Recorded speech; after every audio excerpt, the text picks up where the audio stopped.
welcome. Welcome to the I'm call. starting Facebook Live, so Okay. you talk. All right.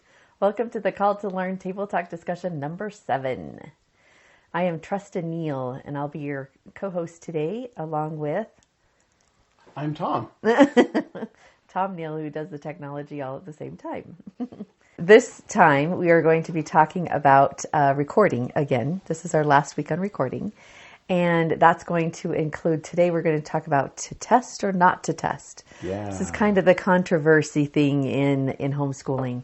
Lots of people do, lots of people don't. So why is it a controversy? Why do you think Well, it's some such a people get controversy? out of public school so that they don't have to take tests.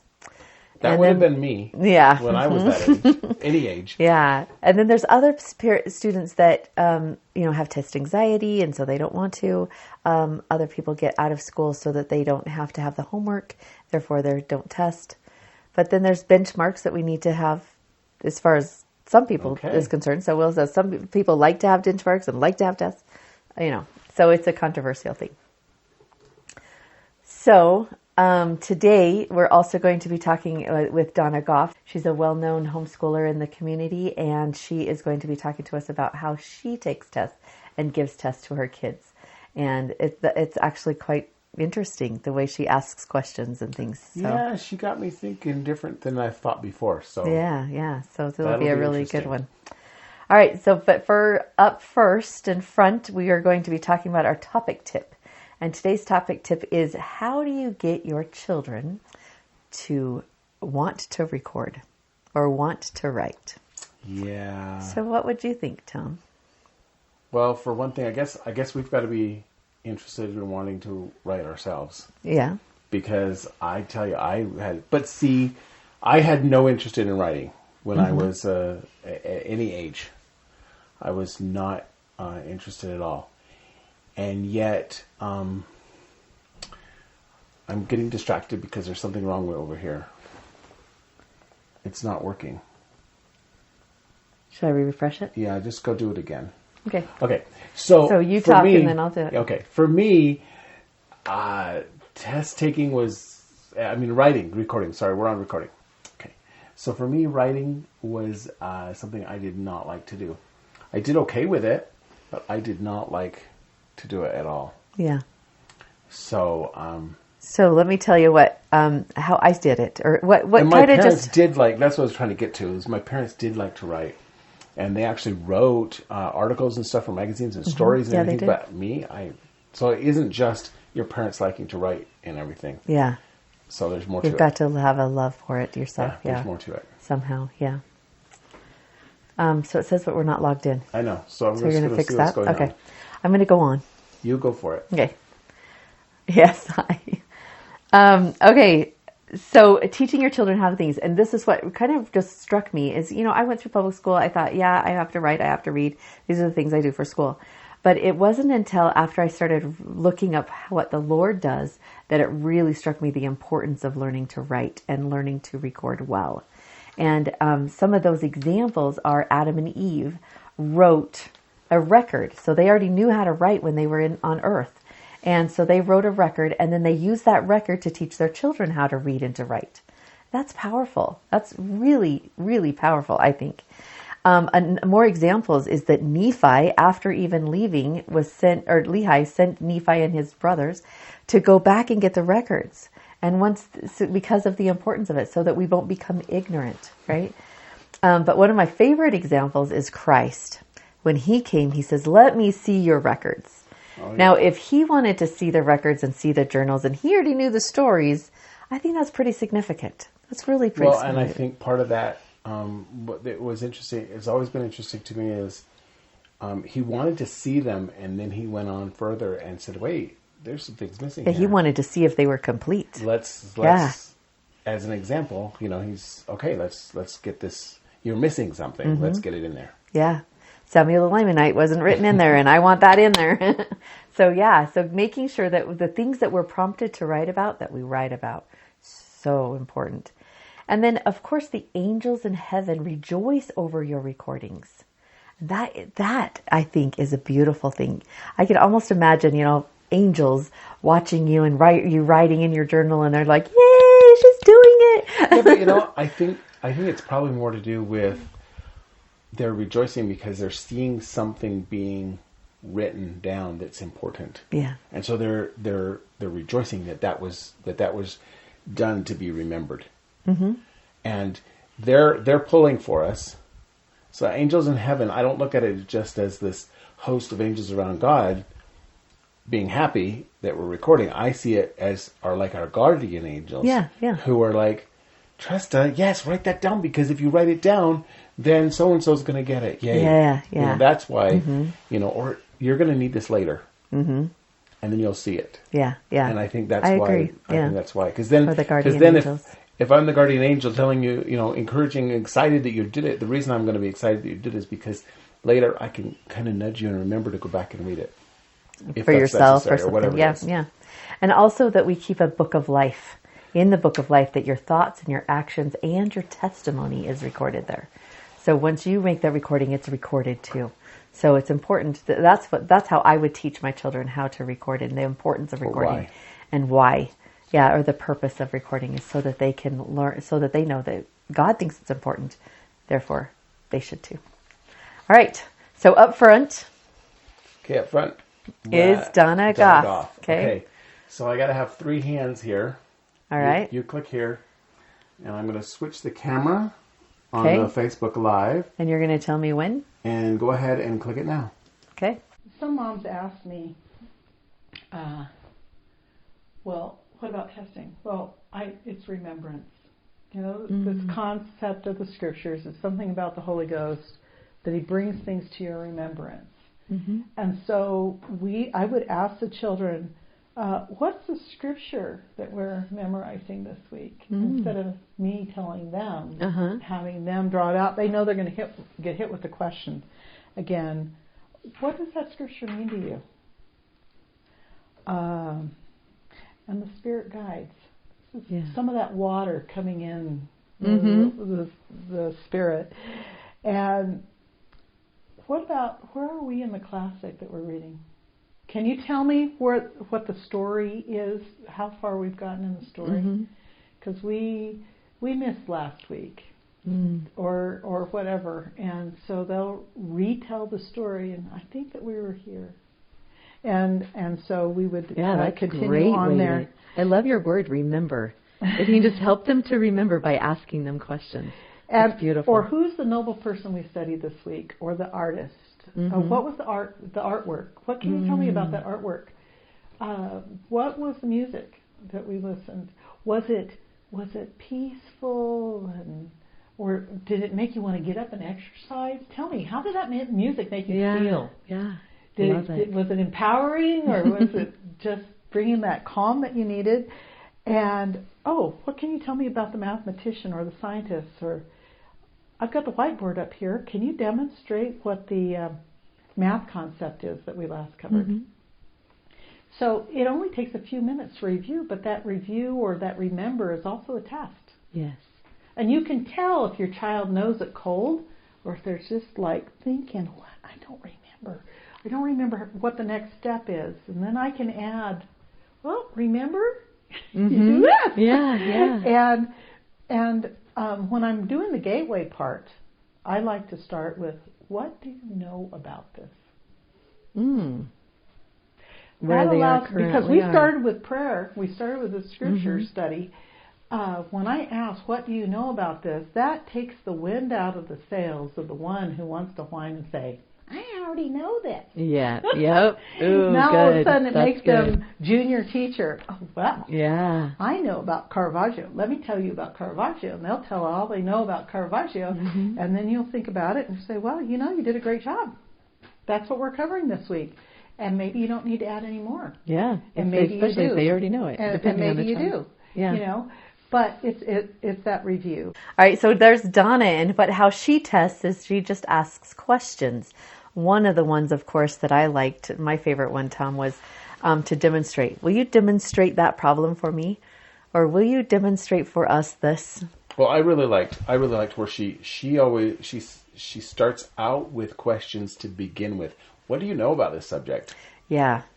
That way you're not she says, it takes the winds out of the sails of the one who wants to say, I already know all this. Why do I have to study this? Yeah. Okay, that's true. But I think also, it's good for confidence too. Well, what do you know about this? Mm-hmm. If you don't know anything, we're not gonna say anything about that. Right, and we're just gonna learn. But if you're asking me, what do I already know about this? Then I could start to share what little bit I know, if I know just a little bit. And then the teacher knows how to build upon. Yeah, then you know where to go, and you're not starting from something so basic that they're bored and don't want to do it. Yeah, yeah. So I liked that. Yeah. So it's a great way to test, is to just ask questions, to know what kinds of questions to ask. So some of the really good words that she used is, will you demonstrate? What do you know about? Another one's, how far have we gotten in the story? Or what did you learn new about the setting? Or those are the 3 types of questions or 4 types of questions that I got from hers. Okay. All right. So Tom, let's ask you a question now. How do you feel about testing? Okay, so I've never really been a fan of testing. And so this is the contradiction part, right? And the reason I've never been a fan of testing. That's texting I do a lot. Testing not so much. Is simply I have always had that testing anxiety. Mm-hmm. It doesn't matter how simple the test is. It's a test. Yeah. And I've always gotten really nervous with it and everything. I don't like putting people through that. The one kind of testing that I've actually thought was, okay, I can get behind that, is an oral testing. Where it's just a conversation between the person doing the testing and the person being tested. So it's kind of like what Donna was doing, right? Right, just asking questions. That I'm pretty good with. Okay, and all, but testing the other, I've never been satisfied with the quality of the test. Meaning, the test is supposed to be able to tell how much I know. Yeah. But so often it doesn't. Yeah. It just doesn't. Mm-hmm. It does not tell you how much I know. And so that's why I've never really been a fan of them. Yeah. I will, however, give a little plug for the next video coming up. I was pretty impressed with how she did it. Mm. And a couple other things, and we'll talk about that once we've watched it. But well, then that's a segue into it then. Okay. All right, so our next guest is Lily Herman, and she is going to teach us about how she does testing. And she keeps a record, and she does testing 3 times a year. And so it's quite extensive and different than Donna's. So we're showing 2 different ways to do this, and different than Tom's as well. All right, so you ready? Okay. So no, we aren't, because I didn't load it over here. All right, so Lily Herman is from Utah Valley, and she is now. Oh, right. She's originally from Texas, but she's now living in Utah Valley, and this is how she does her testing with her children. Okay. Ready? All right, so let's dig in and teach us some things. Wonderful. Yeah. So there's so many free resources. I think the biggest things that we're always worried about testing on, of course, like reading, comprehension, progress on, are you reading at grade level? Those are some of the things that are really easy to find benchmarks for. And then also for math, are you kind of where you need to be? And a lot of times people ask me, well, how do you know where they're supposed to be? And there's a million resources for that. You can pull any of that, every child needs to know through first grade. And actually the checklists are already in there. You're literally just going, okay, have we taught these concepts?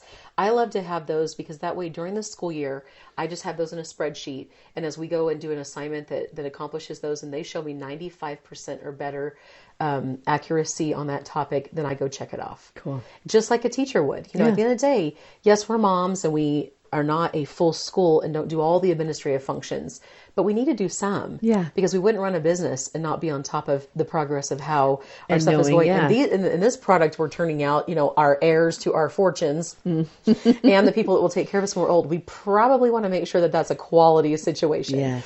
So, and again, at the end of the day, we're really raising people that need to be able to be fit to live with Heavenly Father. So it's about teaching them to mind the little details just a little bit at a time, and it makes all the difference in the long run.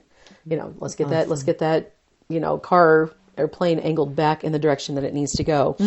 So as far as math goes, I use a lot of resources online because there's just every math curriculum has an online free placement test that you can do. So I pick the one that my kids relate the easiest to. My son is a Saxon person.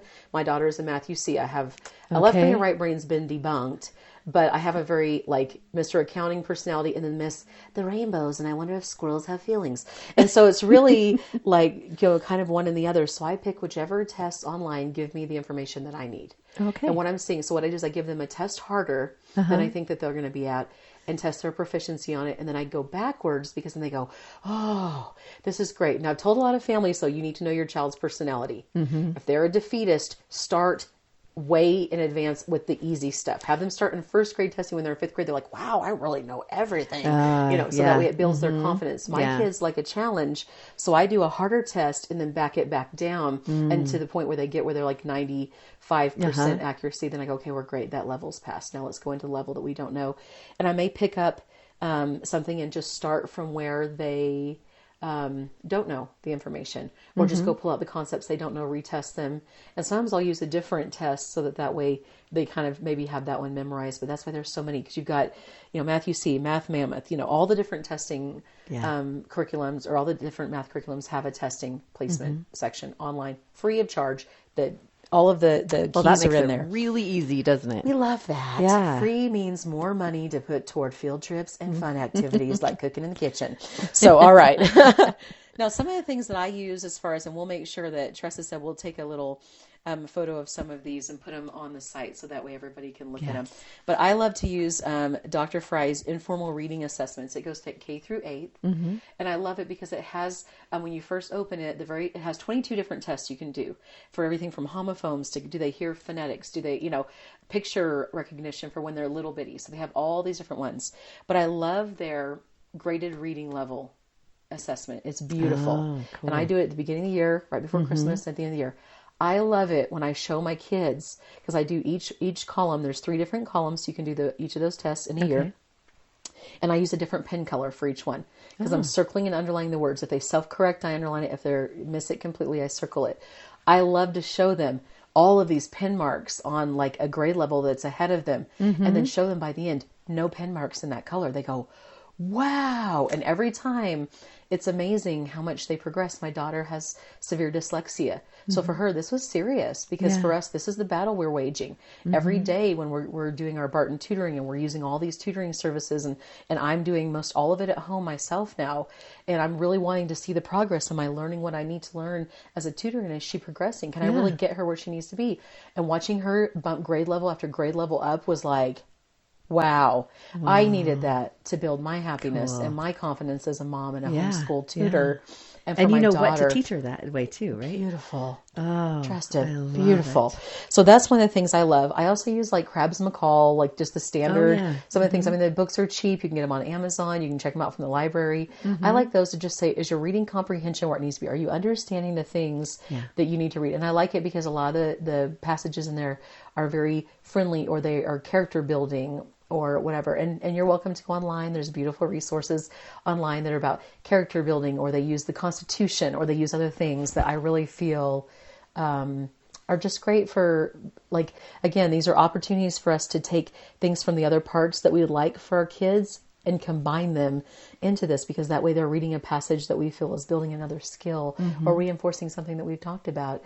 And quite frankly, the scriptures are a beautiful way for you to test comprehension, because honestly, if you can get through some of those passages with some of the vocabulary, so true. You're reading far above grade level. Yeah. And in most cases, better than most adults. So it's great. And plus you might learn something new, right? It's always a good and thing. That's a hard thing. It's always a good thing. That's a mother. That's right. Yeah. It's wonderful. So let's review. What areas do you think need to be tested again? You've talked about math, right? And then you've talked about reading. Well, no, the phonograms, the understanding, I think, and then you've talked about comprehension. Right? Is there other ones? I didn't miss any, did I? So the other one that I really like to test, which is writing, and how I do that, because I really feel like there's an opportunity to build relationships in the community with writing assessments. So I found a retired school teacher in high school for my son. He's in 10th grade. And I asked her and trade for him. She's a single lady, and trade for my son mowing her lawn if she would be willing to grade his English papers. Have him pick a set of novels that he wanted to read for the year, ones that I feel build the right, information that we're looking for. That's right. Character, appreciation, really a love of country or an appreciation for the gospel, whatever the things are that we're looking for. And they're not always perfect books. We try to look at the ones that are out there that people would like you to know, and then really kind of fine tune those down to the ones that really have the things that we're looking for. Yeah. And then I have him write a series of papers for them, usually a small paper on the character he likes the best, or something about the setting. Is there something interesting in there you'd like to learn more about? Or what did you learn about the setting or the time period that you didn't know before? So those are like a little 3-paragraph paper. Do you have specific questions that you ask him? Or it depends. Like my son, yes, because he's very much like just give me the information. My daughter is more like I've thought of something that I want to say. And so she is much more creative, and that my son's creative, but within a structure. And so it's good for him. I give him more prompts and more information. And then I'm happy to send you a list of some of the prompts that we've used in the past for this. Beautiful. There's tons of them online, but sometimes you can get overwhelmed by looking all of them up. So I just have the ones that I use that work. And so I go with those. And I won a lot of essay contests in high school. That's how I paid for my freshman year of college. So I have kind of an idea of things that people are looking for when you write out to outside people who are grading you for either to give you scholarships or to accept you places. So it's really nice that I'm gearing my kids' writing for how they're going to be accepted in a college setting, or how they're going to be accepted in the world if they're writing a persuasive argument. Then their big paper will always be a research with a persuasive element to it. Because again, we can never ever teach persuasive writing enough. Why do you feel the way that you do? Why should I care about it? What does it matter to me? Make me care about it, and give me a personal example of why this is important to you, so that I can really latch on. Give me all the evidence, but mix the evidence with the emotional, and now you have an appeal that I can really bite off on and I can listen to. And I think those skills last a lifetime. How do we share the gospel? We tell people, here's all the evidence, here's all the information, but here's why it's important. Here's why it should matter. And oftentimes they're at a crossroads in their lives where they're asking questions, and we're there at the appropriate time because we've either prayed to be there or Heavenly Father's put them in our path.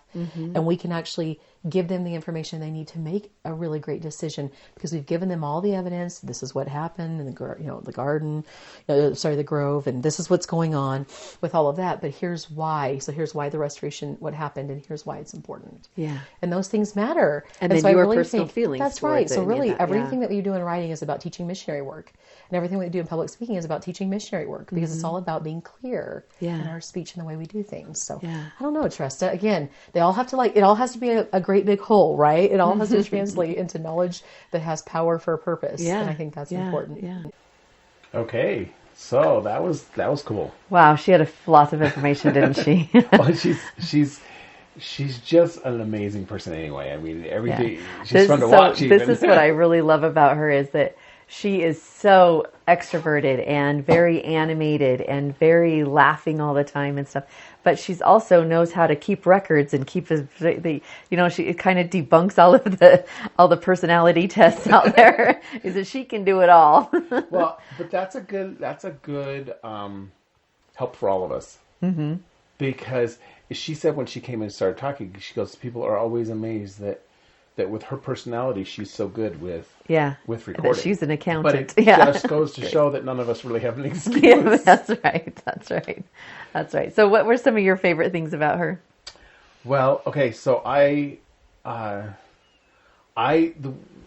said before that there were some things that would help me to start to change my mind about testing, and one of them was that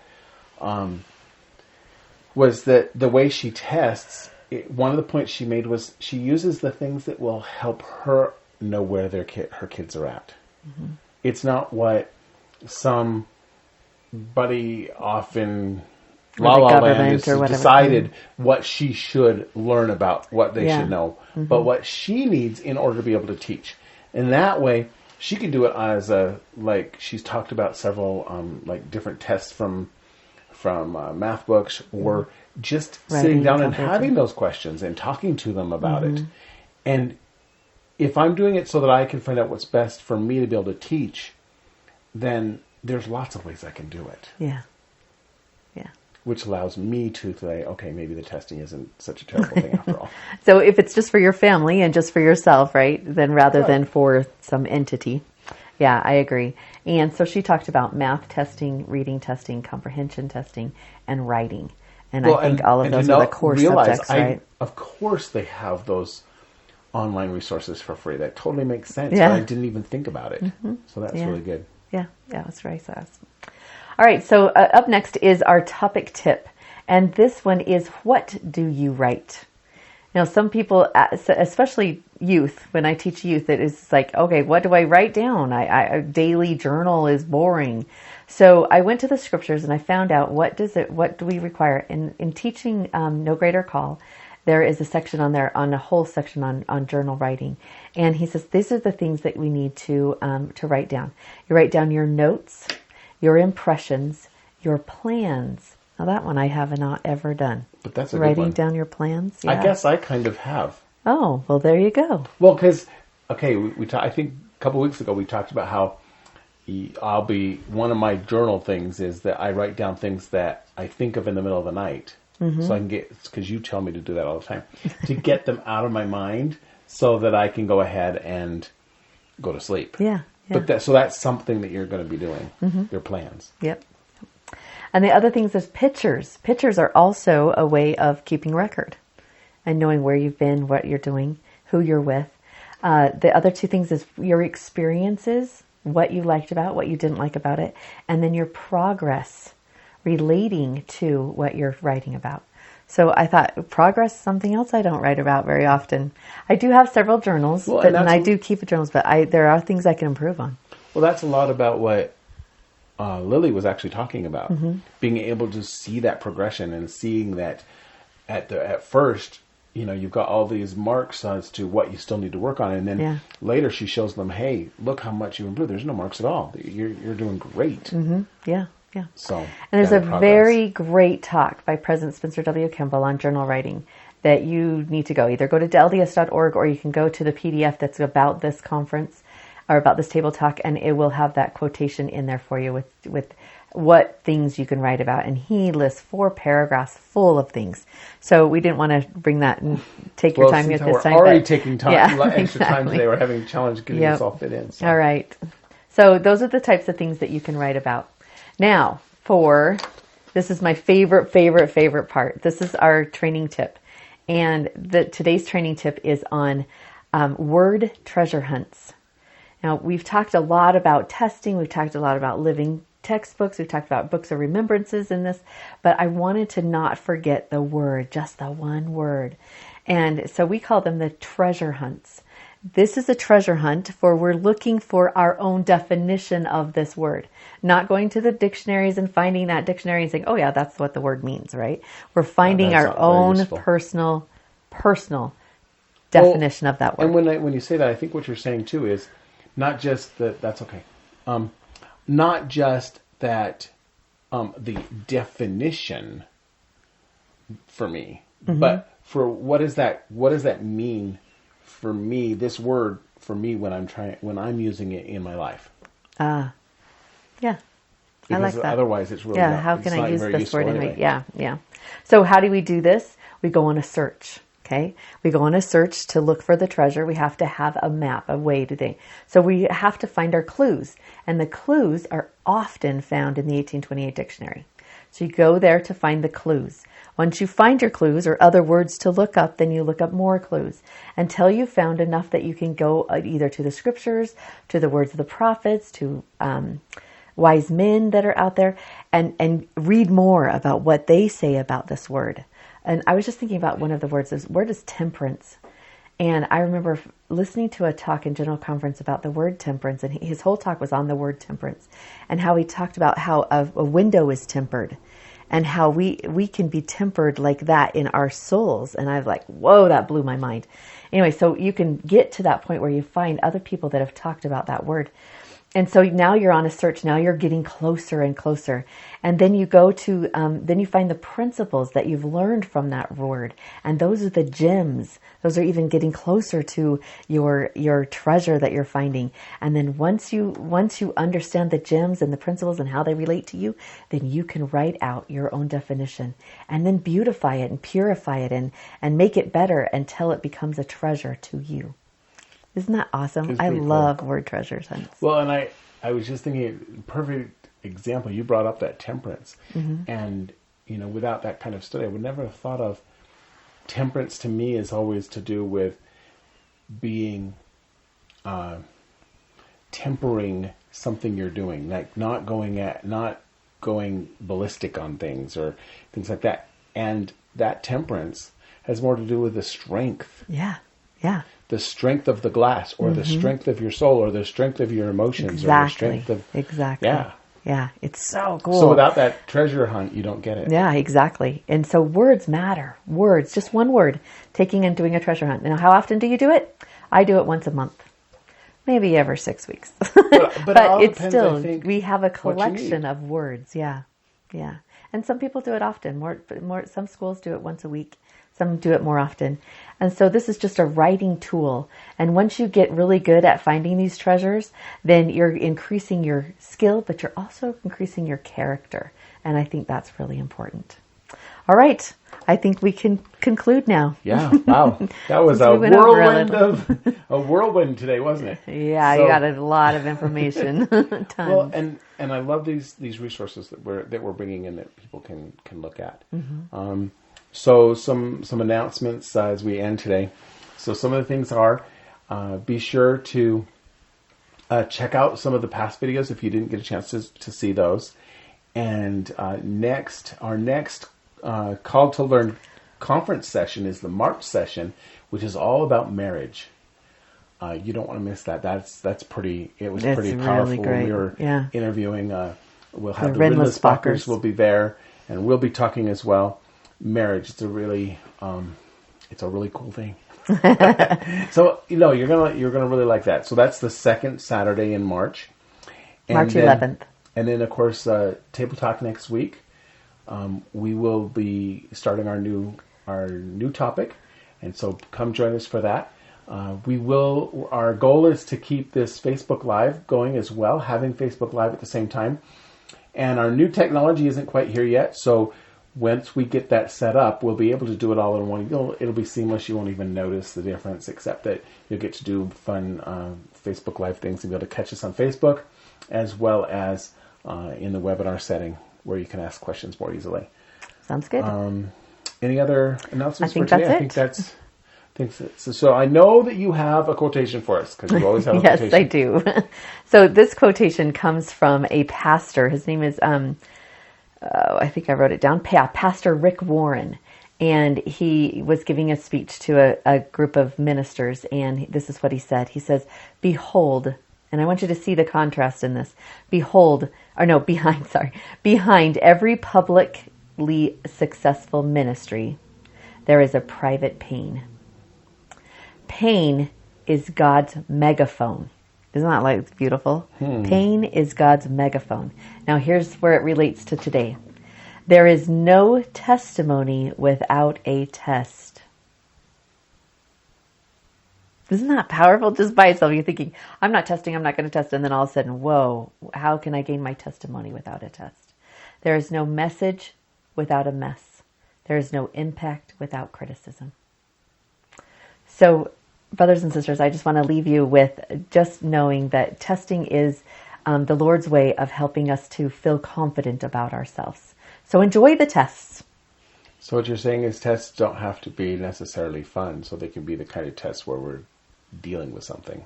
Yes, they can be both. So it's okay if I don't get super excited about testing. Yes, Tom, you are just fine. Or maybe we can learn to like them more. Yes. Because they help us. Yep. Okay, that's it for today, folks, and we will see you next week. Thanks for joining us. See ya. Bye. Bye.